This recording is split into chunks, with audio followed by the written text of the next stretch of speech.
Hey everyone, welcome to today's session. We are going to be talking about strategic planning for business owners, and that is probably why you are here, because you are a smart business owner looking to strategically plan for the next year, 2026.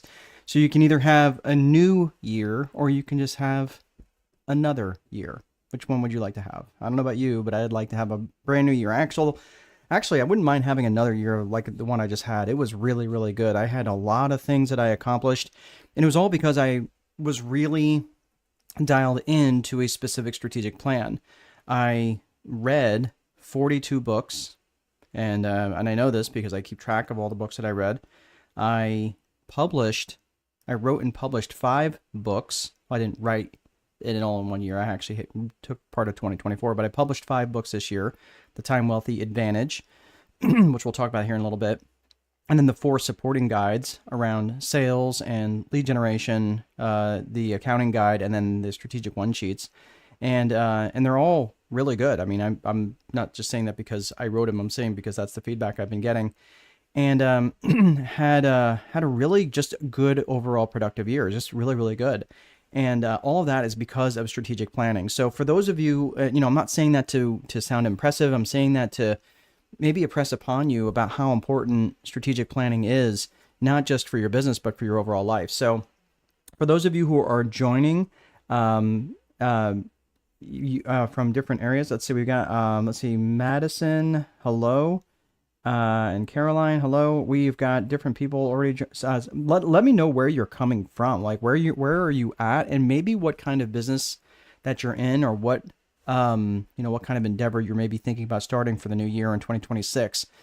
So we're going to get right into this. We have a lot to cover. There's a lot of information on this particular session because it really takes a lot of the different elements. And those of you who've maybe Birch, you're in Tampa. Very good. Or is it hold on one second.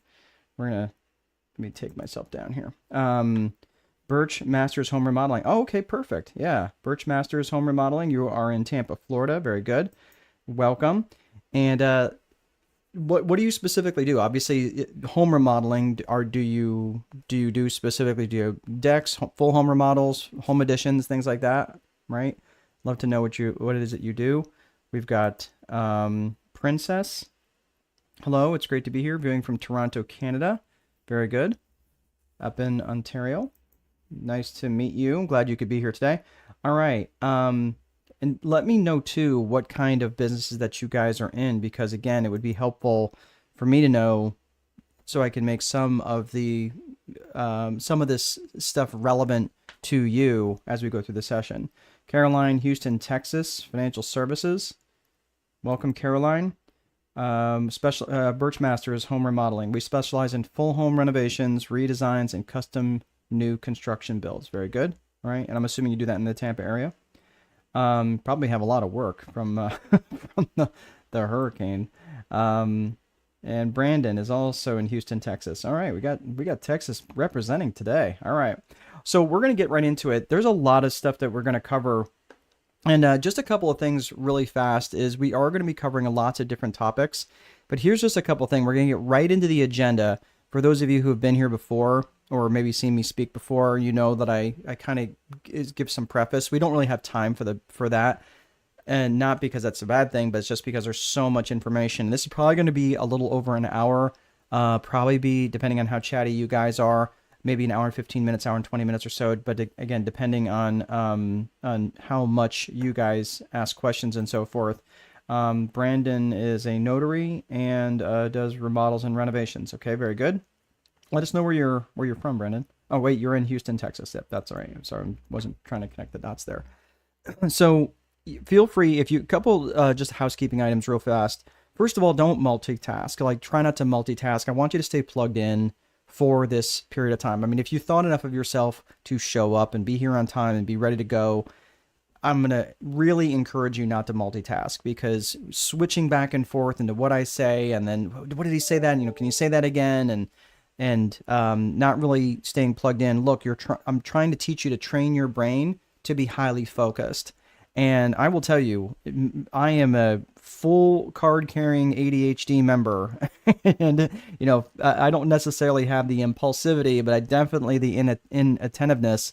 And so that is just something that I have learned to be able to set that stuff aside by training my brain so I could write and publish 5 books in a year and read 42 different books. And people I hear saying all the time, "Oh, I can't read, I wander too much. I think about too many things." I'm just saying there's different things that you can do about training your brain to be dialed in. And this is just one way to do that, right? So you matter. I just want you to stay plugged in for the next little over an hour or so, because I just don't want you missing anything. All right. So just promise me on that one thing. And the other thing is too, is as you have questions that come up, ask them. Type them into the chat. I will come back to them, and I want to make it relevant to you. I want to make it relevant to your business, because we're going to be covering a lot of different things here, and we're going to be taking a top-down approach. So I'm going to get right into the agenda, so this makes a little bit more sense before I get into too many different concepts here. So the first and foremost, we're going to be talking about the systems, and the systems that are so important to the running of every single business. Systems are absolutely critical, but you also need to look at the psychology, right? This is the S&P approach that I'm looking at my businesses, in any business, and any business that I work with folks who hire me as their strategist. It's the systems and psychology, right? And you need both of those approaches to really truly have a complete picture of what's going on in your business. And the well-running of a business, right? Next, we're going to look at the 4 core functions of your business, and that's true for every business, and it has to have these 4 critical functions. And then let's get into strategic planning, and that not just the planning, but also the execution. And then finally, we're going to be talking about some resources at the end that will set you up for success beyond today. So this is a strategic approach to planning, right? And it's not just the tactical little bits that you might be thinking about, like, oh, I'm going to use this sales tactic and this marketing tactic. You will hear some of that mentioned today, but strategic by its very nature is top down. So some of this stuff is probably going to seem a little repetitive to you, and it might even seem a little basic. But I'm just going to say, if you're not doing the basics, nothing's going to change. So if you're here to look for some advanced technique and you're not even doing the basics, I'm just going to say you probably just best to log off and save yourself the hour, because some of this stuff is going to be basic, but if you're not doing them, I don't know how else to help you. And I know you're like, this shiny object syndrome and people get bored and all this stuff. Look, we're talking about mastery level here. We're talking about being a master, and I don't know how you achieve mastery without boredom. It's the reps at the gym. It's the miles on the track. It's all of those things that people just don't want to do. That's the non-sexy stuff. So I'm just being honest with you. And I get this a lot when people start to say, like, I'll ask them for feedback on the session or whatever. I might be teaching at a conference, and they're like, yeah, it's all stuff I know I need to be doing. I'm like, okay, so what's your plan to do first? Like, what are you planning on doing first? Well, I just was kind of looking for that golden nugget. Well, I'm just telling you, the golden nugget is doing the absolute basics. So that's the strategic approach that we're taking. It's that top-down approach. And part of that planning involves creating a timeline. So we are going to create a timeline on how to do that. But first and foremost, what we're going to do before we get to any timeline, we're going to be talking about a business approach. This is the S&P approach that I was mentioning, and that's S&P approach is around systems and psychology, and you need to have both systems and psychology. The systems component is what we're going to unpack first. So my nose starts running all of a sudden. It's like clockwork. I click go on this on the webinars, and my nose starts to run. I don't know what that's about. It's like Pavlov's dogs. So that's the psychology piece. So let's talk about systems first and foremost. So systems involves what I wrote about in this book here, The Time Wealthy Advantage. So The Time Wealthy Advantage is a book that you can pick that up on Amazon if you'd like. If you live in the US and you'd like me to send you a signed copy, you can get a little bit cheaper too. If you want to go to strategicboardroom.com, and there's a couple of additional bonuses there. If you live outside the US, and I know there's people who watch this maybe on YouTube or on replay, and they see me, outside the US. I have quite a few people who do, which is very humbling, and I appreciate that. Your best bet is to go on Amazon and purchase it that way. They have a distribution network, which is way bigger than mine, and it's just they can get it to you a lot faster. So that would be the best bet. So if you're not here to necessarily sell the book, I just want you to understand the context in terms of where I came up with this Viper framework and where I wrote about it. So if you're really looking to get more granular on the Viper framework, you can get it in that book. But first and foremost, we'll talk about the Viper method. That is an acronym for vision, infrastructure, process, execution, and reporting. And this is a life and business framework for business owners. And it's specifically for business owners. Well, why do I say it's specifically for business owners? Because not that other people couldn't make sense of this, but most people who aren't owners of businesses don't have direct control over things like infrastructure improvements or process improvements or changes in strategy or things like that, or how they execute on different things, right? They don't have that control, but business owners do. And the other thing that business owners often neglect, and I'm not like trying to tear down any other system, but like if you look at a system like the EOS, right? The Entrepreneur Operating System, EOS, which you may have read about in Traction. I think it's a good book. I think Gino Wickman is a genius, but I will say there's some gaps there. And one of the main glaring gaps is it doesn't focus on the individual human being business owner at all. And that's one thing that I think the Viper method does, and does well, regardless of any business size. I also think EOS is massively overcomplex for most business owners who have less than 50 employees. I mean, even less than 100 employees, I think it's just overly complex. But that aside, the Viper framework works really with any size business, and it's specifically for smaller business owners. So if you're familiar with EOS, that's great. If you haven't read the book, read it and be your own judge. I'm not going to say it's terrible. It's just I think it's just overly complex. It just didn't work for me when I read about it. So let's get into the Viper framework, the Viper methodology, which is going to start with vision. Vision has two components, and that is personal vision and business vision. Now, personal vision specifically is going to ask you a question. And that question specifically is, where do you want to go, right? Brandon, where do you want to go? The owner of Birchmasters, where do you want to go? Caroline, where do you want to go? Princess, where do you want to go? Where do you want to go in life? If your life was not defined by income generation, and you didn't have to worry about income generation, you wake up with $30 million or 30 million pounds or 30 million euro, and there you are, and you wake up with that tomorrow morning, and okay, fine, go buy all the bougie crap that you want to buy, go book all the reservations for travel and everything else. And then let's say a couple of months from now, you're like, okay, you wake up, now what? Right? $30 million is not that much money. Like, you can burn through that pretty quick if you're not a good steward of money. So you're still going to have to be productive in some way. Okay, fine. But if you're a good steward of your money, what would you want your life to look like day to day if it wasn't defined by income generation? Think about it from that perspective, okay? And then start to think about the business vision. And the business vision is going to say, cool, that's where you want to go. Now, how are we going to get there? Now we're going to reverse engineer that business vision to support that personal vision. And that way we can create something that really is truly something that we want. That's designed by what we want, and not necessarily has to make money, that you have to take on clients just so you can make $1. All right. And here's the interesting thing. I've sat in many masterminds and conferences and sat next to people who are legitimately making 6 and 7 figures a month. And I'm talking net. And they were absolutely miserable. And the interesting thing is, they weren't trying to figure out how not to be miserable. The thing that they were trying to figure out is how to get the next digit, how to get the next comma in their bank account. And I was like, dude, what in the world? Right? Now, if that's you, I'm not saying that's wrong, but that is definitely, I'm not saying that I'm anti-money, not at all. Money, it solves a lot of problems for me. But what I am saying is that when you're focused, when you're always focused on achievement and you're confusing it for fulfillment, that becomes the problem. As again, many people confuse achievement for fulfillment, and that was their problem.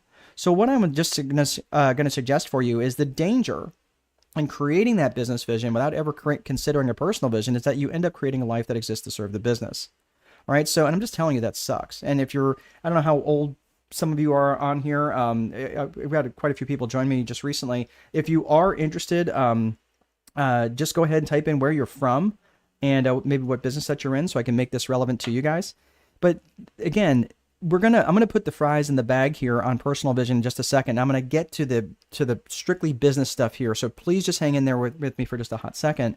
But again, the danger in creating this business vision without creating a personal vision is that you end up creating a life that exists to serve the business. So here's what I'm gonna suggest, right? Is I want you to think about your personal vision in the context of a 100th birthday speech. And this is something that's really fun to do.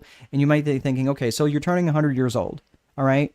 And it's interesting because I hear these people who are like in their 20s and they're like, man, let me make 60 grand a month and then I'll worry about that better life thing. Well, I'm just telling you, that was the same thing. And I'm in my mid 50s now. I'm 53 now. And I will tell you that I spent decades of my life chasing that exact thing. And I was just miserable. So I'm just telling you, please take it from someone who's maybe a little bit older than you that has made those mistakes, and plenty of people who sat next to me making a lot more money than me in my life, and they were absolutely totally miserable. So here's what I'm going to suggest. Come up with that 100th birthday speech, and I want you to think about it. You're turning 100 years old and you're going to make your life speech. Here it is. I want you to think about it. What exactly would you say? Who would you want to be in the room even? And what message would you want others to carry outside the room when you were done speaking? And finally, what would you want others to say to you after you were done? Like, hey, Caroline, that was such a great speech. I really enjoyed that, right? Another way to think about this, if you're thinking like, well, dude, I'm 20, I'm 25, or I'm 32. Like, I can't even think about that. I'm 53, and I'm like 47 years from now, am I really going to be able to put myself that far forward? Something that you have to understand from a psychology perspective is that's called future self continuity. Is the more likely that you can connect yourself to your future self, your current self to your future self, the more likely you're going to be able to hit your goals, right? And if you have more difficulty, that's called future self discontinuity. So maybe back it off from, say, not necessarily a 100th birthday speech, but like something that might be the next milestone for you, right? Maybe when your kids graduate high school, or maybe when you go to your next high school reunion, something along those lines. All right. So just thinking about that. Another couple things just to think about. And then, like I said, we'll put the fries in the bag on the personal vision is if everything in your life was going well for you, what would that look like? What would your faith look like? Your family and friends, what would those relationships look like? Personal growth, your fun, your contribution to other people, fitness, finances. What are all of those? Lots of F words in there, I just noticed. But what are all those F words mean to you? Like, if everything was going well, what would each of these areas look like for you? Right. And one final thing is just a set of questions here is if your marriage or romantic relationship was ideal, what would that look like? Or if your family life was ideal, right? Your health were perfect in every way. Or if your financial situation were ideal, what would all that stuff look like? So I always get this question. Hey, Shervin. It's okay, Shervin. We got started. We were talking about you, though. So I'm just letting you know. I'm just kidding. No, I'm glad to have you here. So the interesting thing, we'll just Happy New Year's Eve to you as well. So the thing that I want, and I know some of you are going to ask the question, yes, if you have signed up for this through Eventbrite, you will be emailed you'll be emailed a copy of this session. So if you're on YouTube watching this, or if you'd like to just go to YouTube, you can watch it there as well. But all of these different things I want you to start to think about in terms of your personal vision. All right. And even again, if your approach to faith was ideal, sorry, there was one more, but if your approach to faith was ideal, what would that look like? So all of these personal vision questions here, marriage, family, health, financial situations, faith, if all of these things were ideal, what would they look like? And then one final question is, what are just some things you look forward to? It's a simple question, but it's one that can certainly help you define and unpack your personal vision. All right, so we're going to put that down, and we're going to walk into business vision. So, all right, so again, business vision, and again, all of the main circuit breakers go through your personal vision. Okay, so let me ask you, what are some areas of your personal vision that you feel are really dialed in? Go ahead and put it in the comments. In terms of where you feel like, no, I really got this dialed in. And I'm just going to say, like, in terms of personal vision, hello, Marlene, welcome from Memphis. Very good. I just want you to think about, like, what are some areas of your personal vision that you feel like you got really, really well dialed in? Maybe it's your relationship with your marriage. Maybe it's your faith. right? For me, my faith is important to me. I feel like I've got that pretty dialed in. My relationship with my bride, right? I think we're good. Like we had some lulls during 2025, but we're really, really good. But I really want you to think about that and then use that as momentum towards the other areas of your life where you feel like you need a little bit more of a push. Okay, so just to think about that, go ahead and put that in the comments if you feel like you'd like to share. That would be great. All right, so let's move on to the business vision component. There's 3 C's of business vision that you have to think about. And every time that I get hired in as a consultant or as a strategist for people who want me to come and help out their businesses, they are weak in one of these 3 areas, or probably all 3 of these areas.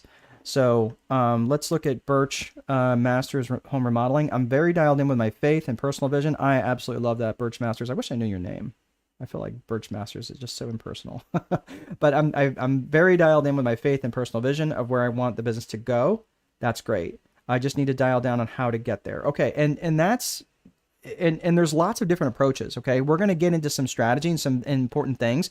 So what I'm going to say is right now, in terms of the 3 C's of business vision, there may be some of these areas here, Birchmasters, that might not necessarily be as dialed in as you think. Okay, and if you are, that's fantastic.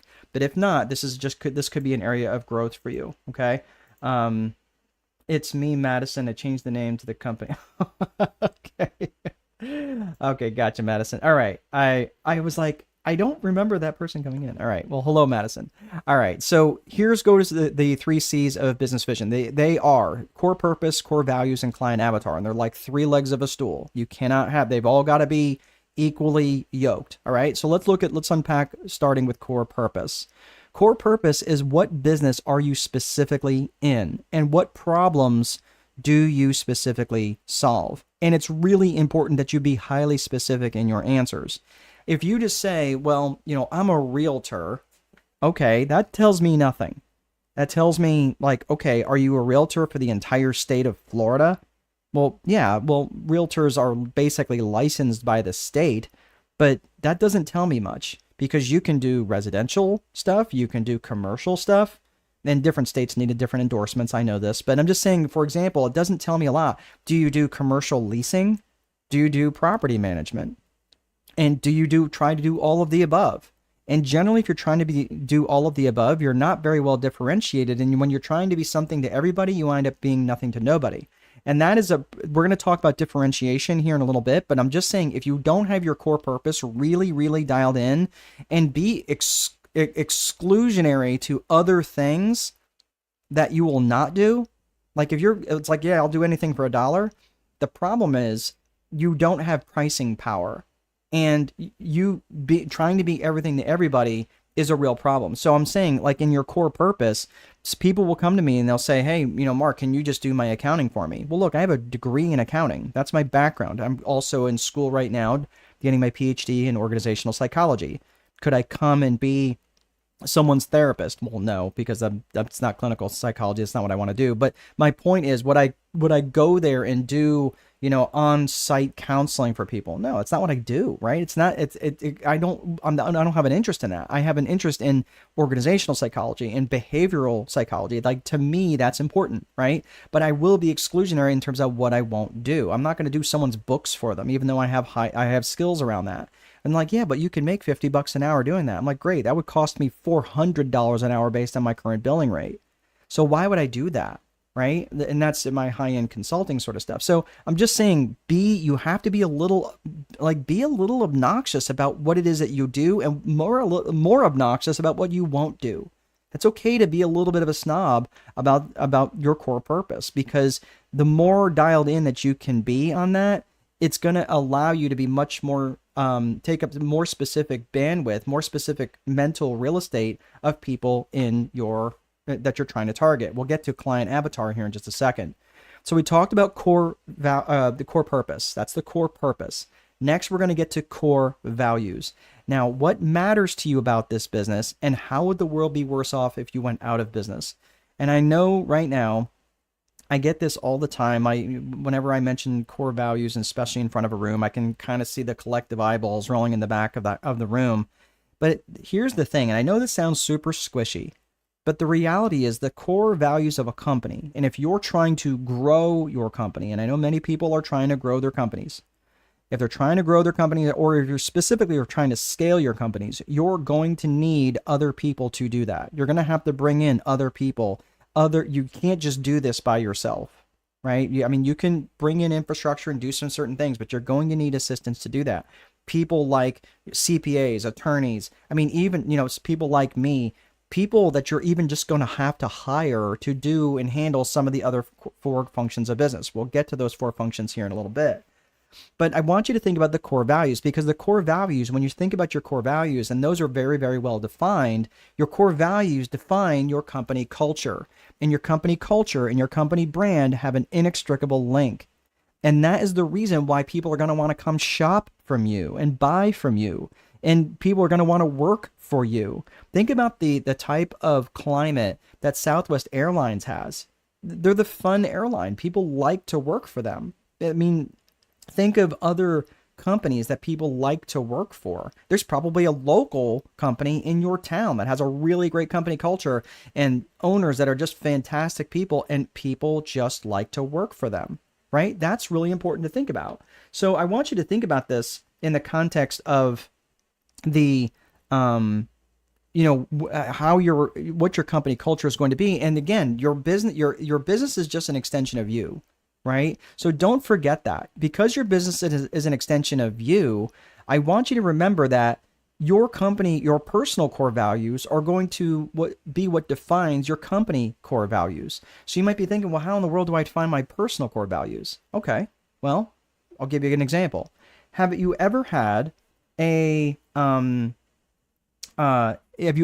for example, a person that was in your life that you had to let go out of your life? Maybe it was a romantic relationship. Maybe it was a friendship. Maybe it was someone even in your family. And you're like, look, man, you're heading down a path I can't follow. You're going down and you're doing things that I can't allow in my life.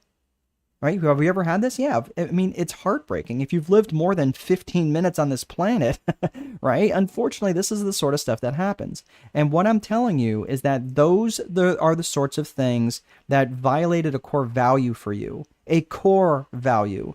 I value, and I use this analogy because it stands the test of time, but I value peanut M&Ms.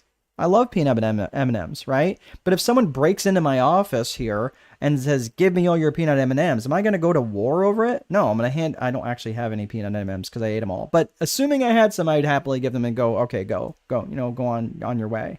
But if someone came into my house, right, and was threatening to harm my family, it would be war, because that would violate a core value for me, right? So I'm just telling you, like, a value is something or a core value is something that you value that you're willing to take action upon. That's how I feel that something is a core value. And that is where, like, if you've ever worked for a bad boss and you're like, oh my gosh, I could never be like that. Okay. It might identify a core value for you. Maybe that boss was always late, right? Maybe that boss was rude. Maybe that boss was dishonest. Maybe they were inauthentic. Maybe they were not in integrity, right? They would say one thing and do another, right? All of these things, right, would help define these core values. So I'm just saying, take the time to actually go through this, because if you don't, your core values will be defined, but they will be defined by the strongest personality that's in the room. And if you're not always in the room, and you're not the strongest personality, guess what? It will be defined by the strongest personality in the room. And that is a recipe for disaster. So that's where you can get a cancer that grows and metastasizes in your own business, and you have to get rid of everybody that's ever touched that just to get rid of that bad organizational climate. It's really, really damaging to an organization. So, okay, so let's see. I got some questions here. Not sure what that was about. Maybe I said something hilarious. I'm going to go with that I was hilarious. And Onesimus, good to see you from Uganda. Excellent. Good. Glad you could join us.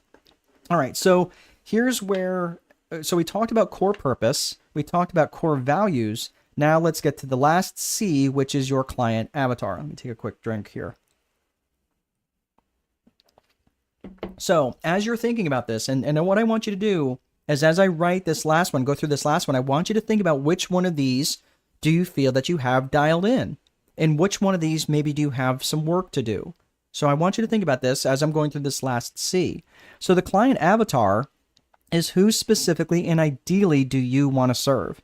Like, who are they? Are they, are they a single person, like a single human being, not necessarily married or single, but are they a single human being? Are, like, who are these people? Or maybe they're a couple. Maybe they're a team, right? Maybe it's a sports team. Maybe it's a sales team. Maybe it's a certain, maybe it's a board, right? A board of directors, something like that. Maybe it's an HOA board, right? But whoever your avatar is, I want you to identify specifically and ideally who these people are. And I want you to identify them geographically, demographically, and psychographically. So let's go and unpack what that means. Geographically is obviously where they are. Demographically is who they are. Are they married? Are they single? Do they have kids? Do they are they rich? Are they poor? Are they educated? Are they not educated, right? Like, did they go to college? Did they not go to college? All the different things in terms of demographics. Those are really, really important. Then you break them down psychographically, which is how they think and how they buy. And when you're breaking down psychographics, I want you to think of the acronym ALIA, A-L-I-A. And that those are their attitudes, their lifestyles, their interests, and their aspirations, and their goals, right? Aspirations is goals. So think about that. So what are their attitudes on life, right? What are their lifestyles like? Do they have a jet-setting lifestyle where they're always out traveling? Or are they more like empty nesters and they just kind of want to spend a lot of time at home with their grandkids? What are their interests? Do they like NASCAR? Do they like World Cup? Do they like American football, or do they like European football, right? Whatever the things are that they're interested in, what are their interests?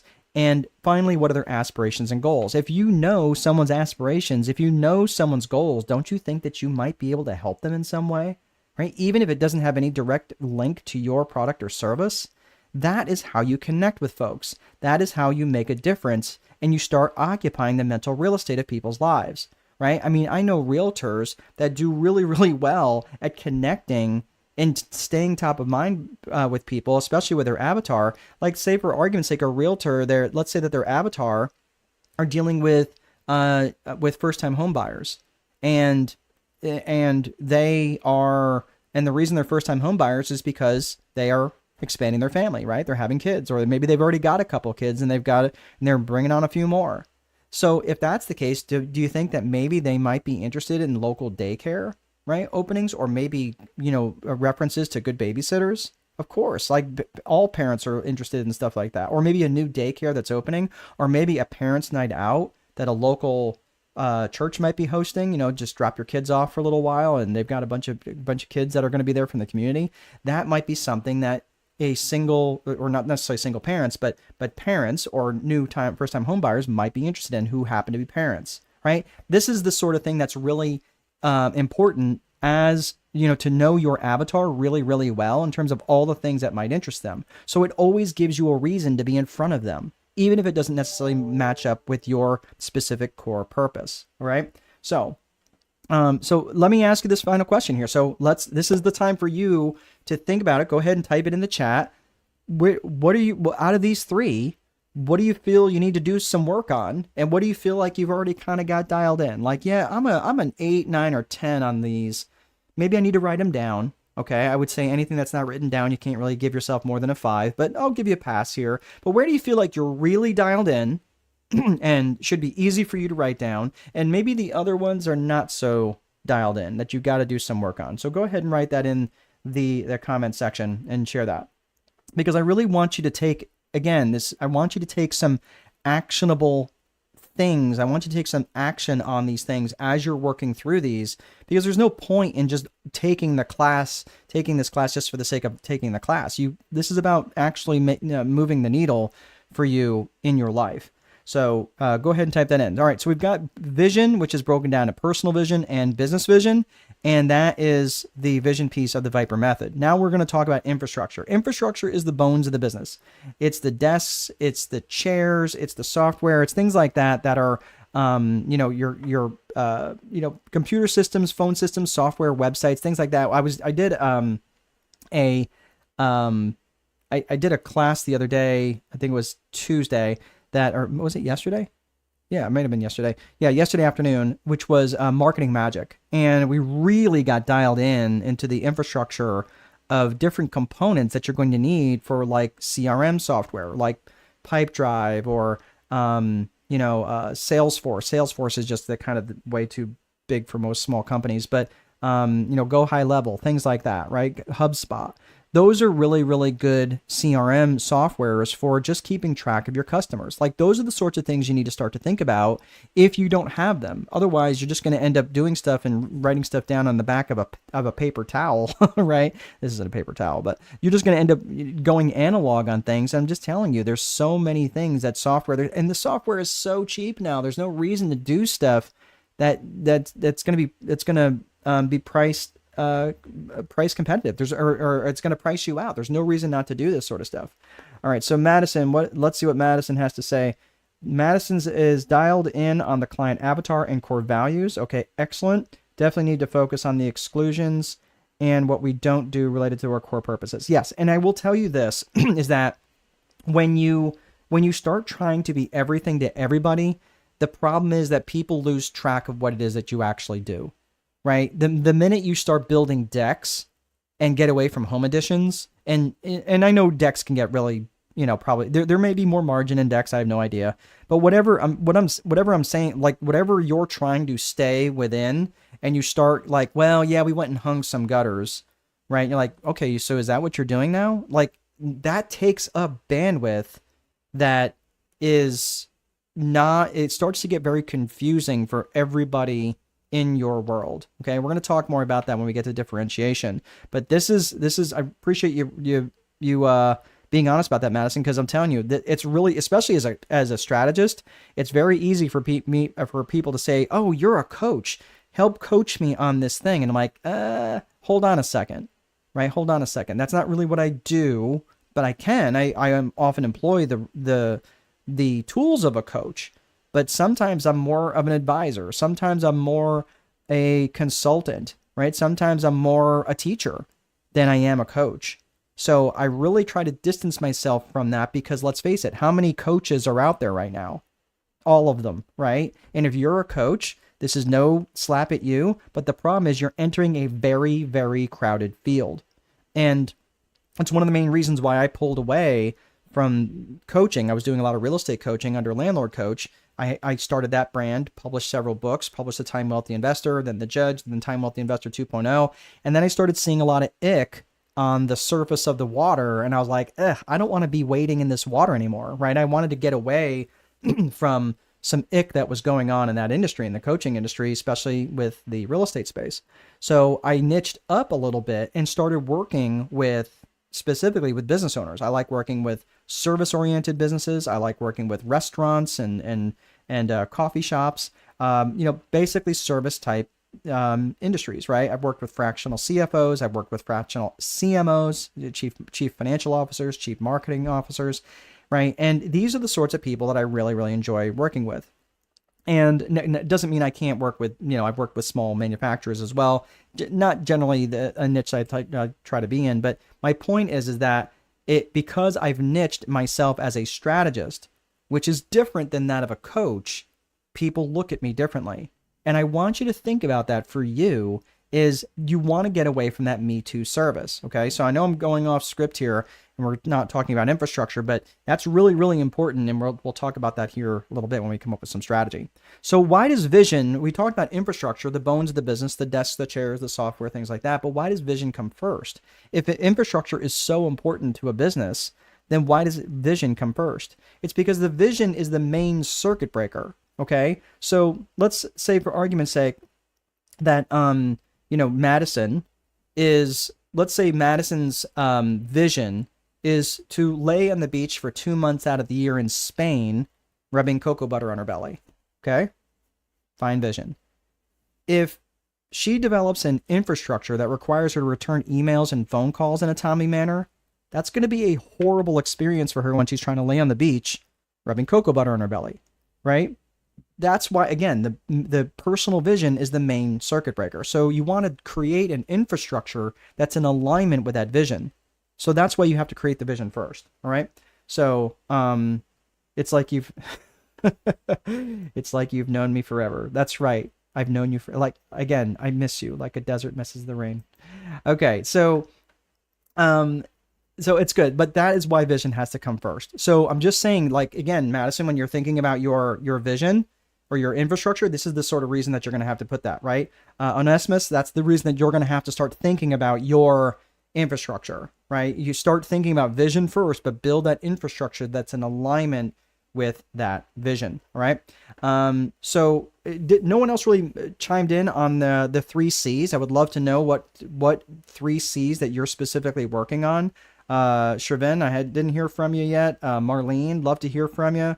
Brandon, let me know. Caroline, Princess, these things are really, really important. And again, I want to make it relevant to you and just give you some encouragement, because again, pick the thing that you might be doing well at and use that as some fuel to help get the other thing beefed up a little bit. So we talked about vision and infrastructure. Let's talk about process. Process is simply how you do stuff. Okay. And process is broken down into 2 main components. It's a tactical process and it's the strategic process, right? Let's look at tactical. Tactical is basically how you do things from day to day. It's your standard operating procedures. It's your checklist items, right? It's your day-to-day activities, from your opening procedures to your closing procedures. It's how you answer the phone. It's how you, like, your sales scripts. It's things like how you prepare bank deposits and even how you reconcile the checkbook. These are all things that should be broken down very tactically, written down, kind of boring stuff from day to day, right? That's your tactical day-to-day things. If I were to take infrastructure and process, and specifically tactical process, and draw a box around them, that is your system, the infrastructure and the tactical part of process. And that is a really critical thing to consider, because when you look at this, and I want you to think of this as like your battleship. This is like your warship, and you're sitting in the harbor. Well, you don't want to just sit there in the harbor waiting to get blown around by the economic winds of whatever happens to come across the bay, right? You want to go take that boat out of the harbor. You want to go make some trouble. Well, that's what strategic planning does, right? With the vision and the system defined, this is how you can start to create strategy. So again, this is about strategic planning. So the strategic planning for business owners specifically, and now, okay, well, let's talk strategy. Let's be strategic. So strategic planning brings in 3 main components. And those 3 main components are people, purpose, and promotion. People, purpose, and promotion. So I want you to think about this, is that the people component are who you're going to need to affect your strategy, right? You might need a tax accountant. You're like, okay, I'm going to have more tax consequences. I got to bring someone in. I got to talk to an attorney. I might maybe bring some. I might need to hire someone to teach me how to sell better. I might need to hire a marketing company, whatever. But you're going to need people. But you're also going to identify specifically the people you're going to market to, that you're going to promote to, right? Who does that sound like? It sounds like your client avatar, right? So you got to have these people well defined. So it's people inside your organization, like your employees, like your vendors, like your suppliers. That would be important, right? But it's also the people outside your organization. It might be the people that you're that you're trying to target, right? It might be your competitors. Like, that's an important people component to consider, right? So these are all the things that are really critical when it comes to people. The purpose is related to strategic purpose. So what is the strategic purpose? Are you looking to increase market share? Okay, I could respect that. Are you looking to go into a completely new market? All right, fair enough. Are you looking to launch a new product or service in an existing market? Okay, or maybe even a new market altogether. That's fine, right? So that's what I'm saying. Like, you have to start thinking about, okay, what are you trying to do? What's the whole purpose of this? Now, the strategic purpose has to be in alignment with what? It has to be in alignment with your core purpose. It has to be in alignment with your core purpose that you learned in that you learned or that we discussed in your business vision, right? Core purpose, core values, and client avatar. Your core purpose has to be in alignment with your strategic purpose, because if you're misaligned, it's going to get confusing. And when you're marketing, the confused mind will always say no. The confused mind will always say no. It would be like if Starbucks tried selling chainsaws. It would make no sense. People were like, what? Okay, like here's your mocha lattes you're serving on the end of a chainsaw bar, right? Like that would make no sense. And the people at Starbucks are like, well, yeah, we can make money at it, but you're like, yeah, but it's misaligned. It doesn't. This is why we're getting too far away from our core purpose, right? So, let's see what Brandon's got to say. I'm working on dialing in on creating a larger network. Okay, very good. So for you, right, if that might be, if this was part of strategic planning, that might be part of the people component of strategic planning, right? And that could definitely help you. Because the nice thing about that, and by the way, I'm glad you brought that up, Brandon. For those of you who are interested in another one of these sessions, on Friday, I am hosting another one that's called "Is Your Networking Not Working?" So if you're having trouble with your networking not being as effective as you'd like, go ahead over to Eventbrite and you can sign up for that. But afterwards, don't multitask, right? All right. So now we talked about purpose. So we talked people, we talked purpose. Now let's talk promotion. Promotion. Get back. Eject. Okay. Purpose. People, purpose, promotion. Promotion is just simply communicating. It's communicating outwardly and it's communicating inwardly. The outward promotion means like, yes, it's things like your direct response type marketing or outbound type marketing, interruption type marketing, like where you're running ads. Maybe you're doing inbound type marketing, right? Where you're really beefing up your SEO, your search engine optimization. These are all the things that you have to worry about externally promoting and letting the world know what it is that you're doing. Internally, this is again where you're communicating with all the people, and you're going to have to do it often. You're going to have to do a lot of promotion, a lot of internal and external promotion, and letting the people inside your organization, again, your employees, your vendors, your suppliers, and communicating with them often about this strategic plan that you plan to execute. Okay. So this is all really, really important that you have to start to consider that. All right. So, Caroline is saying hello to Michelle. All right. Glad you guys are having a reunion. Hello. So I'm assuming Michelle's saying hi. All right. So that is the strategic. Those are the 3 P's of strategic planning. Now, what I want you to think about is I'm using a marketing concept here, which is called the unattainable triangle. And this is when businesses try to compete on speed, quality, or price. If you're not in the manufacturing world, you can swap out the word speed for service, right? So if you're in the service industry, you would say service, quality, or price. So quality would be like the quality of the components or quality of the ingredients, right? Like Papa John's. Papa John's wasn't really about speed. Who was about speed? Domino's. Domino's was about speed. Papa John's was better ingredients, better pizza, right? So they didn't try to compete on price. They weren't trying to compete on quality or on speed, but they were trying to be a decent quality of the lower price tier, right? So they could charge a little bit more and people would buy their pizza, right? Now I happen to like Papa John's. I think Papa John's pizza is, fairly decent. Although I am from New York, and I'm sorry, but New York, if they do one thing right, it's pizza, right? I'm just sorry. New York pizza is kind of hard to beat. But I'm nestled here in the Midwest now, where I think good pizza is just based on a dare. But I digress. All right. So this is the thing that I want you to think about is if you're trying to compete on all 3 of these, you're going to fail. And there's a lot of reasons why businesses, they think that they can be the best price at the fastest, best level of service at the highest quality. It won't happen, right? So I'm just letting you know, and we're going to get into more differentiation here, but I want you to start thinking about this is that I don't want you competing on price at all. Because anything can be differentiated. I mean, for God's sake, they can differentiate water and they can differentiate salt. Like why would you buy salt when this bag is 5 cents or 10 cents cheaper, but you're going to go with Domino's or a Domino sugar, right? I was using salt, but or Morton's sugar or Morton salt. My gosh, I got them backwards. Morton salt versus the generic salt that sits next to it. It's just the way it is because there's brand recognition, right? They don't even, they're not trying to compete on price.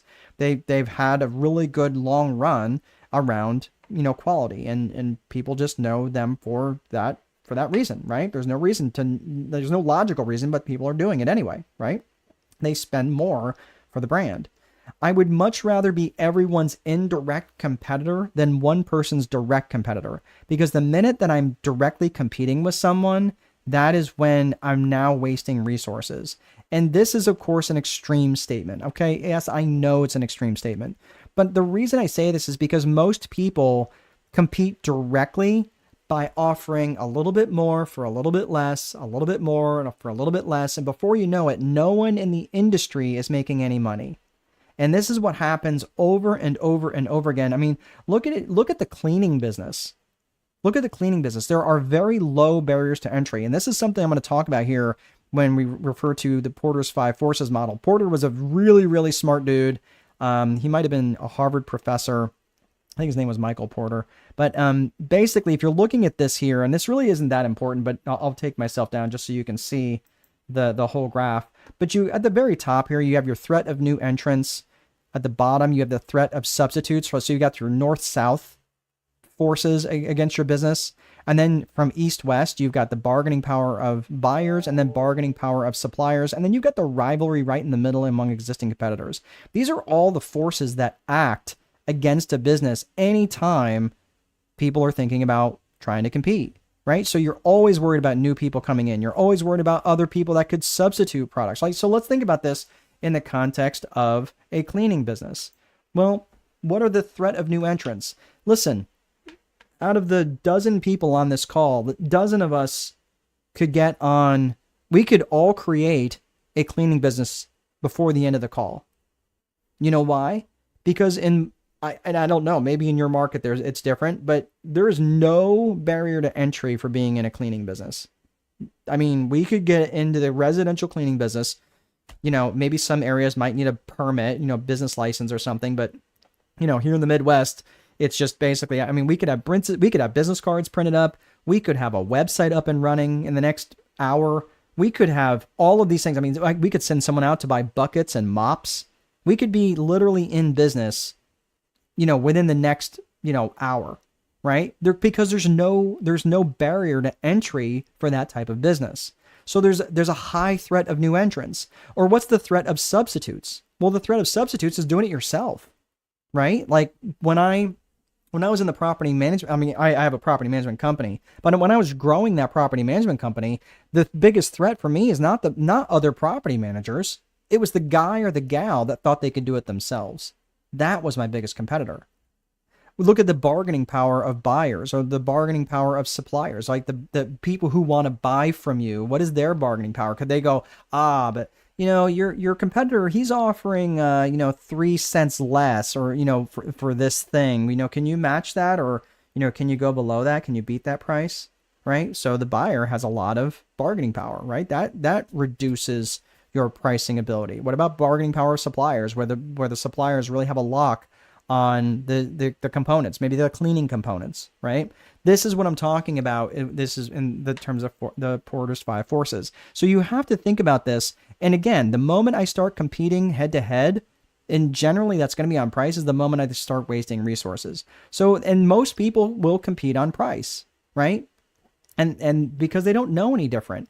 Let's face it, if you didn't know anything about me, and you say, and someone described me as a business coach, which again, we've been through that. But let's say for argument's sake, someone else described me as a business coach and someone over here describes them as a business coach, and I'm $5,000 a month and this next person is $500 a month. And let's say that you could afford both, right? And you don't know any other decision. Would you go, well, I mean, should I go with that really expensive guy? I mean, he's a lot more. He's 10 times more than the other guy, right? So that is where you start it's not knowing anything else.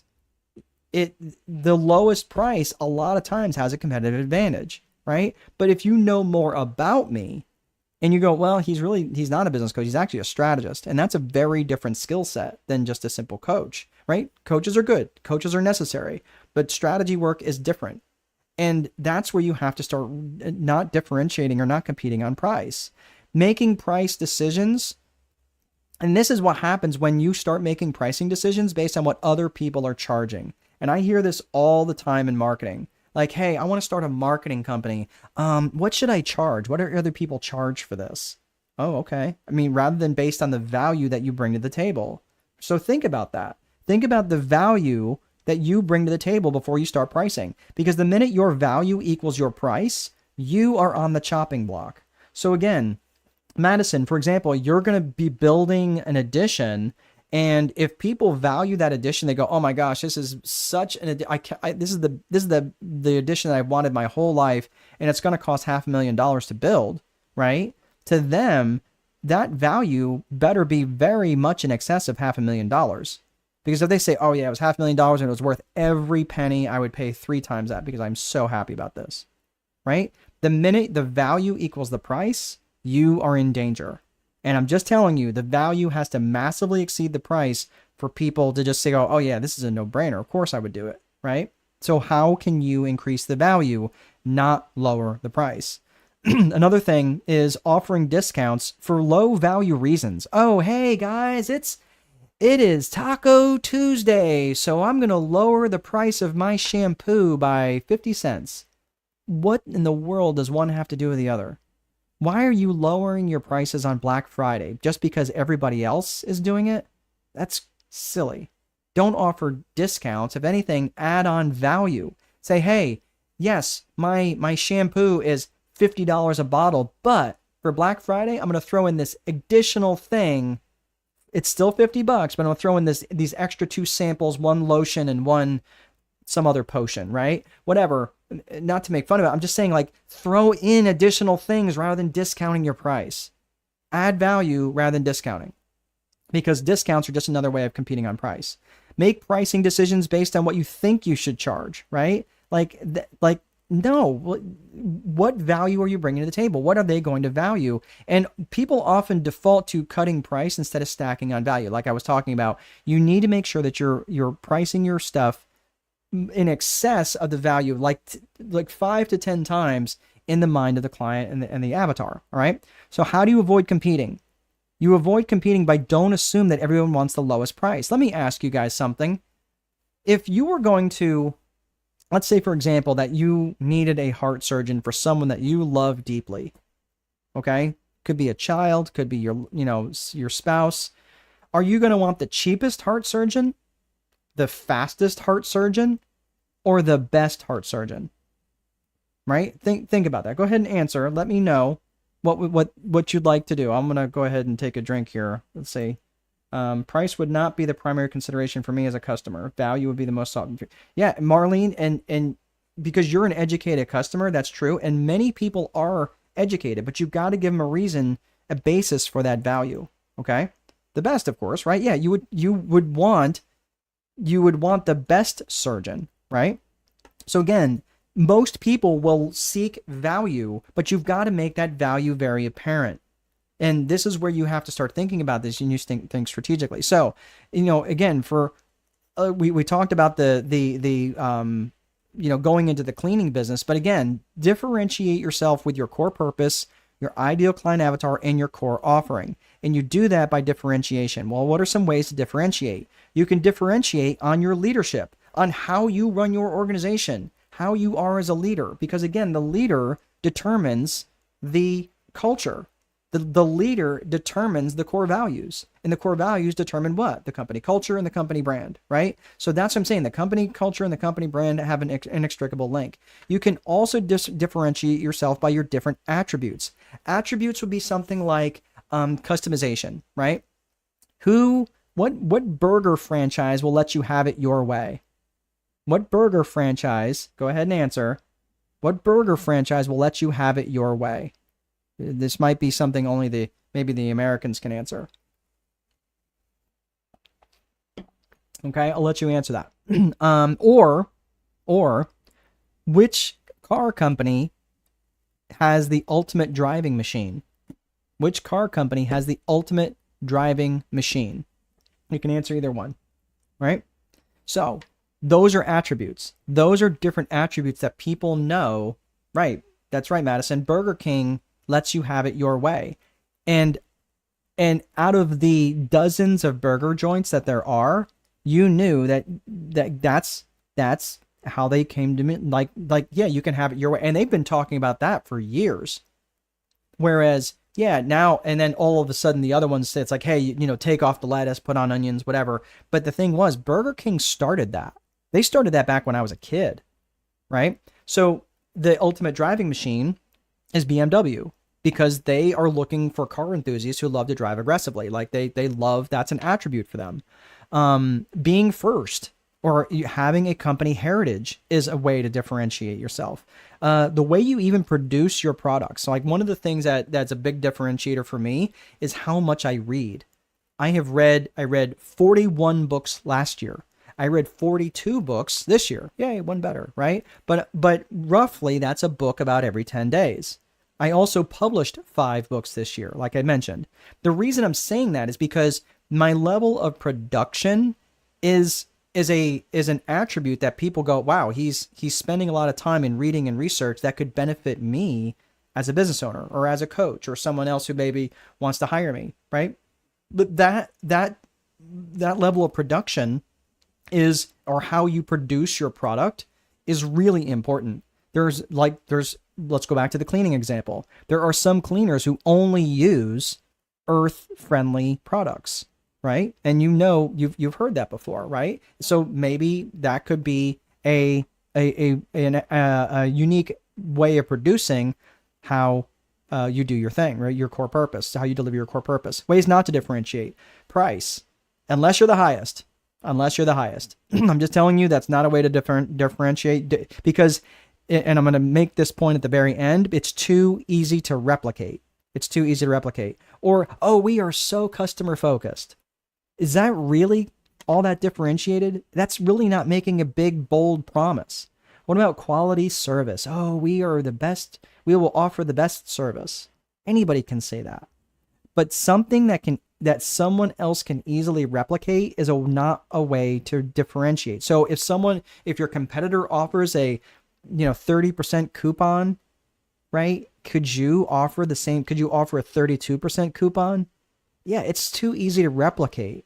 So that's why I'm saying, like, price, customer service orientation, all this stuff, it's too easy to replicate. So you don't want to differentiate on something that someone else can easily replicate. All right.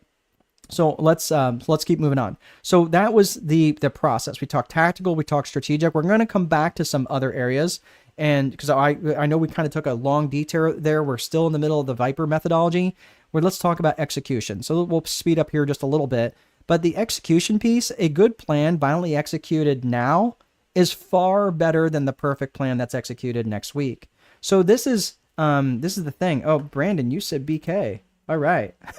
Sorry, I missed you, Brandon. And Madison said Burger King. That's right. So this is the thing. Like, I love this quote by General Patton, because he said that, a good plan violently executed now is better than the perfect plan executed next week. This is where you're like, perfect is the enemy of done. And you just sometimes just have to get going on a decent plan. And the reason why that I put this piece specifically of execution in the Viper framework is because most plans fall apart in their execution. You could have the best strategic plan, but not execute it worth a crap. And the reality is, I know a lot of business owners who have this problem with having too many things on their to-do list, right? And I know who you are. I could tell you probably on this call who you are, right? But Marlene says, oh, best. Yeah, thank you, Marlene. Yeah, but the point is, like, the most plans fall apart in their execution, and the reason for that is because you have too many priorities, right? Who of you out there has got that list of like 37 items that you're going to do today, right? Come on. I know if I had 3 hands, I'd put them all up, because that is definitely me. And if I have this big, massive to-do list, I'm going to feel so much more productive because I've got all of this stuff on there, even if I don't get it all done, right? So having too many priorities has the same impact as having none. And I'm just telling you that I was able to be so hyper productive this year because I was really dialed in on the things that I really wanted to get done this year. Publishing the Time Wealthy Advantage, publishing the lead generation guide, publishing the sales guide, publishing the strategic one sheet guide, and then the accounting guide. Like all of those books that I got out there, it was because I was hyper focused on getting those things done. And I did a lot of other things as well. And I spent a lot of time with my family. But I'm just saying, like, this is where having too many priorities has the same impact as having none. This is why I like to boil my stuff down to a daily 5. Now, the daily 5, in terms of execution, this is where I have up to 5 highly specific actions that you can take, which will move the needle towards your vision or your strategic plan, either one. Okay. But the point is that you want up to 5. For me, it's 3. And this right here is part of my daily 3, right? Like being on a call with you guys, right? It's part of my lead generation, and let people know what it is that I do. Again, if you want to, the fastest way to build trust among people who don't know you is to demonstrate competence. Maybe I've demonstrated some competence to you, like I know what I'm talking about a little bit. But this is, or at least I'm giving you a framework in terms of how to organize your thoughts, right? So again, what I'm saying is like, this is part of my daily 5, or basically daily 3. What's not on there? Check email, check voicemail, right? That's like open my my mail from yesterday. Like that's not anything that, is it important? Sure. But it's not on my daily 5. It's not on my daily 5 list of activities. So I'm just saying, like, these are the up to 5 highly specific actions. So that is execution. So I want you to boil them down just to the 5 needle moving activities that are going to make the biggest difference for you. And then finally is the reporting piece. The reporting function is, it's made up of 2 components, lead metrics and lag metrics. Your lead metrics are based on your actions and your activity. Your lag metrics are the results of those actions and activity. Again, like, I have no control at all about who showed up on this call, right? Now I marketed it, I promoted it, but I didn't have any way of knowing who was going to show up. None whatsoever. But so that's a lead metric. That's my actions and activities. I put something out there, I promoted it. That's my actions. The results of it, I didn't have any, I had no control over who showed up for this call. Okay. So I'm just saying, like, these are the sorts of things that you have to start to consider. Is like, it is important to have results oriented lag metrics, but don't rely just on those, because you may not have any direct control over them. You may have indirect control, but you only have direct control over your lead metrics. So I want you to have both lead metrics, your actions and activities, and your lag metrics. And I would argue that you probably have to have more lead metrics, actions and activities that you're monitoring over your lag metrics, right? But that is up to you. All right, so that's the Viper framework. We will land the plane on that. So next, let's talk about psychology. And this is the mental and emotional side of the business, right? The systems are important, but systems are only going to get you so far. So we talk systems. Now let's talk psychology. Psychology has varying components. There's the individual and personal psychology, and there's the business and organizational psychology. And when you're looking at personal psychology, you're looking at things like self-worth and self-management, limiting beliefs, things like that. That's all the stuff that goes on in our individual psyches, right? And it's all the good stuff and all the head trash, right? It's a sock drawer of stuff that's going on in our personal psyches. But again, it's just that individual psychology that we're not going to really address today. But the organizational psychology is broken down into external and internal psychology, right? So from the personal psychology side, I just want you to start thinking about this in terms of presuppositions. And this is the only part of the individual stuff that I'm going to talk about. But I want you to think about some things, like what are some things that would prevent you from hitting your goals? That is really, really important, because when you start to think about in advance of what some things are that would prevent you from hitting your goals, then you can start to watch for those things. So say, for example, that you are going to try to lose 10 pounds over the next 6 weeks, right? You probably need to think about, well, okay, I need to stop eating pizza on Thursdays, and my neighbor always brings pizza and beer over on Thursdays to watch football. So I'm probably going to have a conversation with him, right? Start thinking about this so you can enroll those people into this plan. Don't just come up with the plan and don't tell anybody. You've got to enroll other people. When I enrolled into the PhD program, I told my bride and said, hey, what are your thoughts about this? And she's like, well, what would it take? I said, I don't know. Like, let me find out, like, what kind of what kind of additional hours this is going to put on me. And I don't want to take that away because, again, I'm 53. We've got a 3-year-old daughter. We've got a 20-year-old son and a 17-year-old son. And I still want to spend time with all of them. But the thing is that I want to make sure, but this is also really important to me. So I enrolled her into that. And right now we're kind of in the thick of things because it's really busy time in school, but I needed to enroll her into that so she knew, like, she was on board with it in advance. So I want you to start thinking about, like, what are some things that could prevent you from hitting your goals?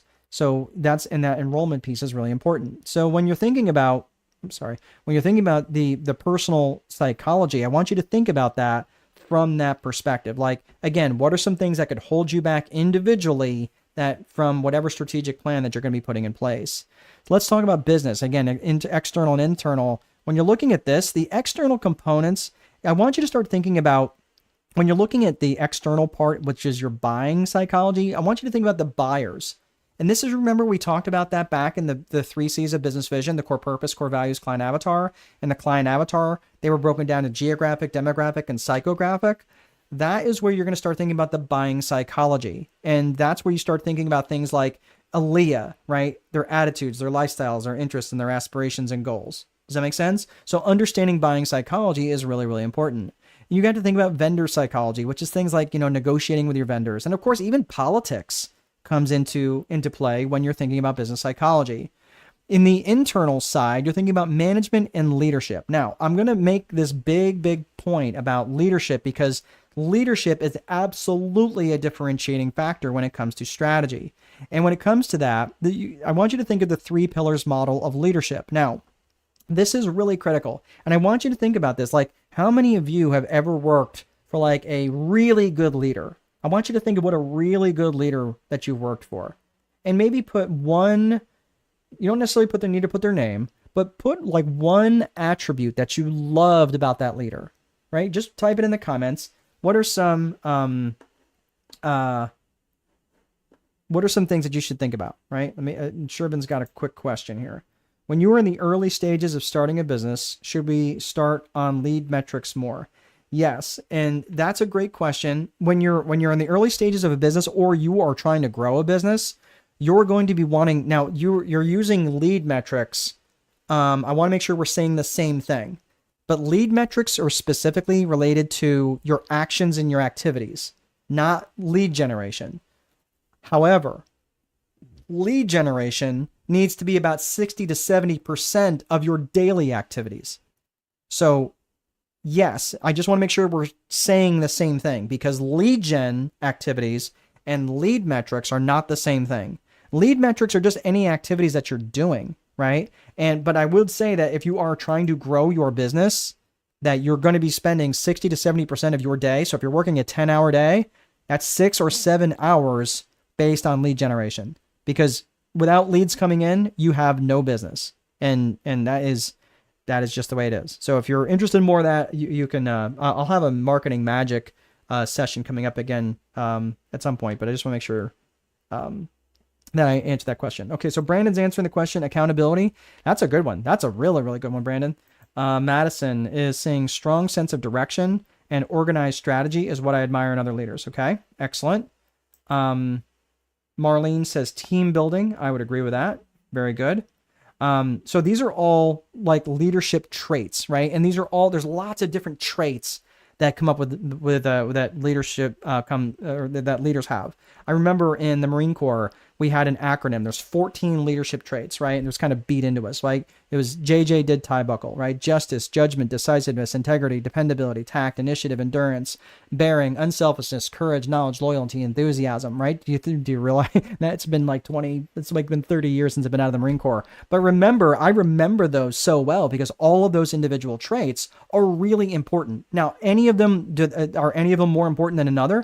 I would say no, but if you don't have one, it's a big deal. Now, these 3 pillars, I will say you have to have all 3 of these components of leadership, or you will not be as effective. You just won't be as effective, okay? Now, are there more? Maybe. But I'm telling you that if you don't have the trust of people, it doesn't matter how clear your vision is. It doesn't matter how well you've shared your vision or even brought them in and had them as part of the planning process of the vision, it won't matter. And you might be the best communicator. You might be the most articulate leader ever, but if they don't trust you, they will not follow you. Let's assume you've got their trust, but your vision is not clear, but you're a great communicator. They're not even going to know why they're following you. They might follow you for a little bit, but they're not going to follow you for long. They're not even going to know why they're there. And the last piece, if let's say you have their trust and you do have a clear vision, but you're a horrible communicator, or not even a horrible communicator, it's like the equivalent of typing in all caps, or basically you just don't communicate often enough, that could make you a bad communicator, and that can make you an ineffective leader. So these are all these three pillars, and I've gone up and down. I've read, I can't even tell you, dozens of leadership books, and these three components here of these three pillars of leadership, you have to be able to have all three. There's just no way around it. So again, in terms of accountability, I would say that goes back to trust, right, Brandon? I mean, at least for me, a strong sense of direction, that's vision. Marlene, team building. For me, that would go back to trust and a component of vision, right? So again, these things here are really, really important. And I think every time I've come back with an individual thing, an individual component around leadership, to me, it always fits into one of those nuggets. Now, granted, they're a little broad, right? Especially trust, but it just comes down to those three. So why does leadership even matter? Well, I'm writing my next book called Leader Boss, which is the Time Wealthy Leader Boss. And these three components, it's caring versus candor. And if you are a boss that's really super caring, the problem is if you don't have enough candor, that you really need to have tough conversations with people, if you care too much without enough candor, is that they will walk all over you. On the other hand, if you have too much candor where you just kind of tell people the way it is and it seems like you don't care, you're going to seem like a tyrant, and people will give you no more than what's required of them. Don't ask them to work late. Don't ask them to take calls after hours. Don't ask them to put in 1 extra minute of overtime because they don't want to do it, right? And that's the problem, right? They will give you no discretionary effort whatsoever. So you have to have an equal mix of both caring and candor. And leadership absolutely does make a difference when you're looking at level 5 leader companies. And this is something that was defined by Jim Collins when he wrote the book Good to Great. He's written Good to Great, Great by Choice, Built to Last, a bunch of other books. But he recognized a level 5 leader company. A level 5 leader, most specifically a level 5 leader, is someone who operates at a very, very high level. For those of you who've read John Maxwell and Jim Collins both use the phrase level 5 leader, but they define them in different ways. But basically, it's a leader that puts the organization in front of themselves. They're not about taking glory. They're not about siphoning off millions of dollars that's unearned, right? They've earned a high salary, but they also recognize these are the types of servant leaders that we've often heard about. These are great leaders. And level 5 leader companies are significantly more profitable. They grew much faster over the period of time that was measured, and they had a much stronger company culture. And you want to guess why they had a stronger company culture? Wow, here it comes again, defined core values. Oh my God, it's like a bad penny. Right? So it just shows back up again with these defined core values. So I'm just saying, like, for those of you who might have to work on your leadership a little bit, please don't let this be the only thing where you learn your leadership. Get in there, get into your leadership books and really start to build your leadership levels up. Because look, or your leadership skills up. Because look at what happens here. These are just 4 sample companies: Amgen, Intel, Microsoft, and Southwest that I pulled out of Great by Choice by Jim Collins and Martin Hansen. So these companies over a course of 30 years grew 24 times faster than the overall stock market. Look at Southwest Airlines, 63 times the market. What are you kidding me? These are really barn burner returns. And these companies also frequently land on the 100 best places to work list that frequently represents the highest stock returns. So leadership makes a huge difference. And that's because growth requires change, and leadership is what manages that change. Okay, so we talked about systems. We talked about psychology. Now, both of those elements serve the 4 core functions of business. Now, let's get into the 4 core functions really quickly. So the 4 core functions are lead generation, sales, operations, and accounting. And your customer's journey through your company happens in that order. Okay. So let me ask you, are all of these things, the lead generation, it's your marketing, it's your outbound, it's your networking, right? It's basically letting the world know that you're out there. Sales obviously closes the loop. It's like, okay, hey, they raise their hand, they show up, they want more information, right? Sales closes that conversation, turns them over to operations and fulfillment. You do the thing, you build the website, you bake the cake, you put on the roof, whatever it is, and then you have the accounting function. Well, let me ask you something. Are all of these things the same skill set? No, of course they're not the same skill set. That's even a crazy answer, your crazy question. But the thing is, many business owners are trying to do all four of these things and they're not doing them all very well, right? So I want you to think about, so let's start talking about this strategic plan, okay? So again, we talked about process a little bit in terms of the strategic plan. So we're going to get a little granular here, but have you ever thought, wait, hang on a second, I've got all these ideas, but I have no idea where I'm going to find the time to implement them. This is where you got that strategic plan where you need to start thinking about bringing in people.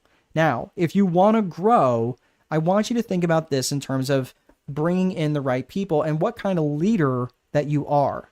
Okay, so just think about this in this context when you're trying to grow and you're trying to come up with this, you're thinking about your leadership ability. I want you to think about this. I'm just going to go through this rather quickly. There's 8 overall leadership dimensions.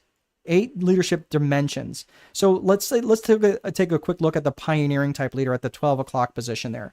A pioneering leader, it has a very strong action bias, meaning that they're going to take action very quickly and they're often highly innovative and they can be super persuasive, right? But they don't often provide a lot of emotional support or a lot of support after the fact. On the other side of the motivation, they stir up all this motivation, but then they leave people unsupported, right? Conversations can be very one-sided, leaving their followers behind. So as I go through these real quickly, I want you to think of what kind of leader that you might be, or a combination, like somewhere in between, right? The humble leader down at the 6 o'clock is much more intentional and they're people pleasing. They're very, very reliable and they love routines, but they can often take forever to move on something. They often take forever to make decisions, right? Because they don't want to be wrong, right? They often think if it ain't broke, don't fix it, right? Which closes them off to new ideas. And it can really be a problem if you're in a fast-paced moving environment, right? It leaves them vulnerable to changes in the market. Let's look at the affirming leader. That's at your 3 o'clock, okay? Your affirming leader, they are amazing collaborators. They're warm. They do really well at building a supportive environment, and which makes them extremely approachable, right? But they tend to have an aversion for conflict, which means that they avoid tough conversations. And they're more interested in relationships than they are results. So they tend not to see the inefficiencies that might be obvious to other people, right? So guess what? Because they don't really want to address the conflict, they don't want to address the problems that are obviously, need to be changed, and they're very resistant to change. So the last one is a resolute leader. The resolute leader is very strong-willed, and they are persistent. And they tend to give others courage in very tough times. They speak their mind. They love to debate. They love to solve problems, and they're highly driven towards personal mastery. And everyone, unfortunately, they started a 1 in terms of trust. Right? Like 1 to 10, everyone's a 1. Like they're naturally skeptical, right? They are natural skeptics, and they have a strong opinion about how things should work, right? And again, because they love to solve problems, they tend to do that on their own with very little collaboration. So there's 4 other types of leaders that kind of fill in the gaps in between those 4. I'm not going to go through all of them, but again, I want you to start thinking about this. Maybe where do you land somewhere in there? What kind of leader do you think that you land at? And the reason why I'm bringing this up now is because leadership is such a huge differentiator in terms of strategic planning. So when you're coming up with your strategic plan and you're thinking of people, I want you to start thinking of who can do the thing that you need, not how do I do it.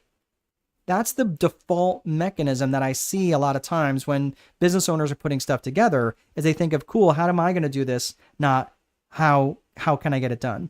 The last little piece here, and then we're going to be wrapping up here, so just give me a couple extra minutes, is coming up with a business vision timeline. The business vision timeline is, again, this is the overall part of the strategic plan, and this is how you do this planning. I like to break things down in between a 36-month and a 12-month business vision timeline.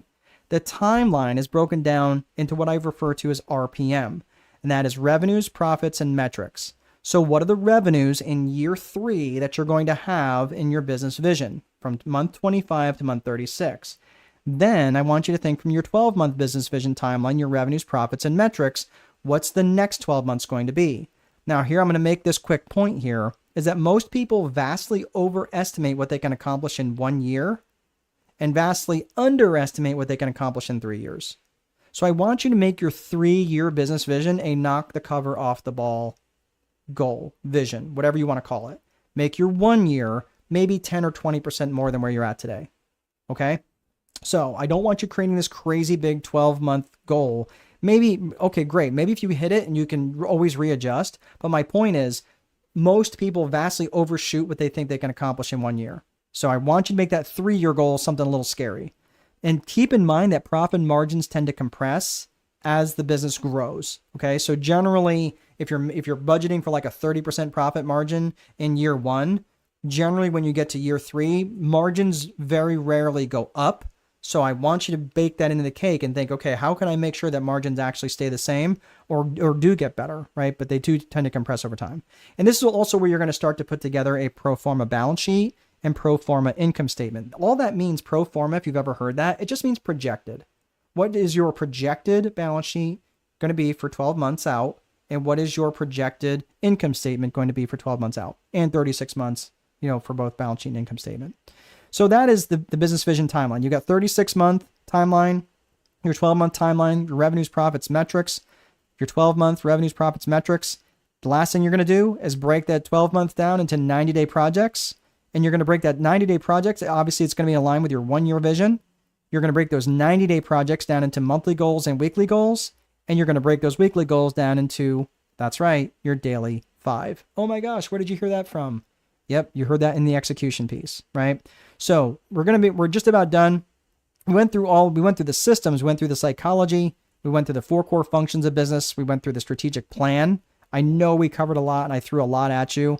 The last little bit here is the resources. We're almost done. Here is it's kind of a funny story. Not funny, because it was funny, but this is like unbelievable. This guy here, if you see his photo, he is a bank robber. He's actually holding a gun to the teller, and he is not even making any attempt at all to cover his face. And it's interesting. So this guy, there's 2 guys actually, MacArthur Wheeler and Clifton Johnson. They robbed 2 banks at gunpoint without any attempt to disguise themselves, or disguise their face. So what they did though, of course the cops covered them, they captured them pretty quickly within a few days, and they were shocked. They said, "Wait, I don't understand. How did you find us?" And the cops were like, you made no attempt to cover your face. He's like, "Yeah, but I covered my face in lemon juice." They were so convinced that covering themselves in lemon juice would actually make them invisible, right? Have you ever written in lemon juice, right? The invisible ink. Well, they were convinced that if they covered themselves in lemon juice and their face in lemon juice, that they wouldn't, that would make them invisible to security cameras. So this tripped off a whole study of these 2 researchers by the name of Dunning and Kruger. And they said, we've got to get into this. We got to look at this. And how does false confidence play a role for people just in general? So when you look at this graph, you've got competence on the bottom and you've got confidence on the vertical axis. So when everybody starts, they start out down here on the low end of the scale, right? They don't know anything and you got very low confidence. But as you start out on something, you gain confidence very quickly, right? It shoots right up to the peak of Mount Stupid. And unfortunately, it's called Mount Stupid because you don't know what you don't know. Then all of a sudden you get to a point where you start realizing pretty quickly, usually, that even though your competence hasn't really increased very much, your confidence is kind of shot through the roof. But then you realize you don't know what you don't know, and you start into the valley of despair. That's when it comes all crashing down and you start realizing you don't know what you don't know, right? And when you get down to the bottom, now this is where a lot of business owners give up. This is where a lot of business owners get distracted and they realize it's a lot more work than they originally thought. So it's like, okay, we're going to keep on going, but if I keep on it, I keep building my competence, I keep working on my knowledge, I work up the slope of enlightenment, and eventually I'll get to the plateau of sustainability. The point here is to have a support system. Okay. And that's what I'm going to offer you guys today for no cost. You can join the school community on Strategic Boardroom. If you'd like to go to school, you can go there. And thank you, Michelle. So just click on that link if you want to join me there. There is no cost to join right now. So if you are interested and you'd like to be part of this community and just continue conversations just like this, I'd love to have you there. So that is everything that I have. If you guys want to, if you guys have any last bit questions, I'll wait around for just a hot second, but just go ahead and type them in the comments. All right. I don't see any questions coming through. All right, everybody, that is all that I have. So thank you very, very much for sticking around. And this has basically been the classroom. I look forward to seeing you guys in the boardroom. Have a great rest of your day, and we'll see you guys next time. Thank you. Thank you, Brandon.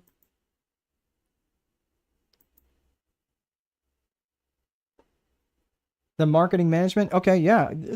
Message me, come over to the school community, and I'll be happy to have more conversation around that, Madison. Absolutely. Brandon, very good. Shervin, Happy New Year's. Yes. Happy New Year to everybody. Thank you guys. Be safe tonight. Make good choices. See ya.